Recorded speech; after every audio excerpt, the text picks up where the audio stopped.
Hallo zusammen, ich heiße Anna Juanos und ich bin Physiotherapeutin am Universitätsspital in Zürich.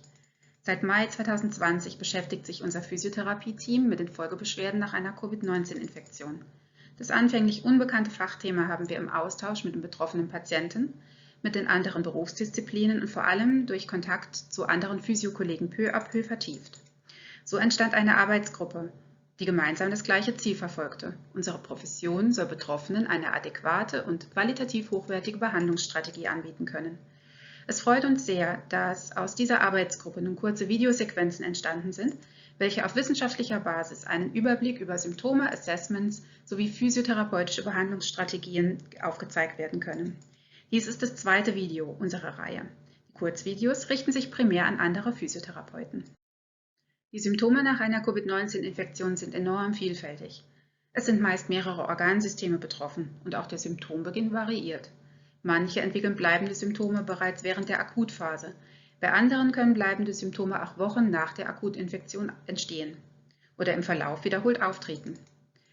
Um diese Symptomkomplexität adäquat zu behandeln, sind mehrere Professionen involviert. In unserer Arbeit beschreiben wir die Rolle der Physiotherapie.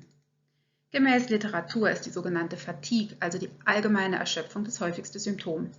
Die Erfahrungen aus unserem Praxisalltag bestätigen das. Wir begegnen häufig Betroffenen mit einer Fatigue und diese tritt zudem meist noch in Kombination mit einer sogenannten belastungsabhängigen Symptomverschlechterung auf.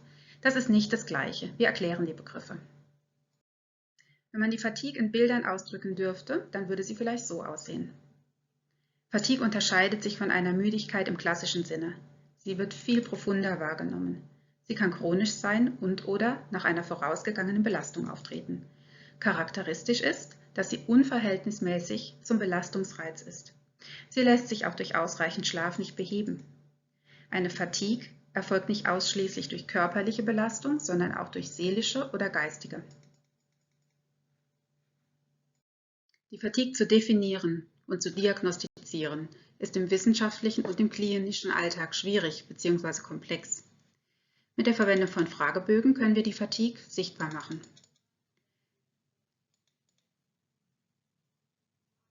Wir verwenden in unserem Praxisalltag den Fatigue Severity Scale FFS. Bei der Wahl der Behandlungsstrategie müssen wir verschiedene Formen von Fatigue unterscheiden. Es gibt die postinfektiöse Fatigue, die Wochen bis Monate nach einer Infektion auftreten kann. Es gibt die chronische Fatigue, das ist ein häufiges, aber unspezifisches Symptom bei einer Vielzahl von internistischen und neurologischen Erkrankungen. Und es gibt das chronische Fatigue-Syndrom. Beim chronischen Fatigue-Syndrom ist eines der Kennmerkmale, dass es zu einer Belastungsintoleranz mit Symptomverschlechterungen nach alltäglichen Anstrengungen kommt. Die belastungsabhängige Symptomverschlechterung wird häufig mit dem Kürzel PEM gekennzeichnet. Das steht für den englischen Begriff Post-Exertional Malaise. In der Alltagssprache hat sich der Ausdruck Crash manifestiert, sowohl im Englischen als auch im Deutschen. Die belastungsabhängige Symptomverschlechterung soll im Behandlungsmanagement vermieden werden.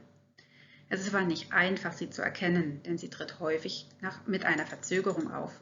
Oder sie kann das Resultat einer Kumulation von geistigen, körperlichen und emotionalen Belastungen sein.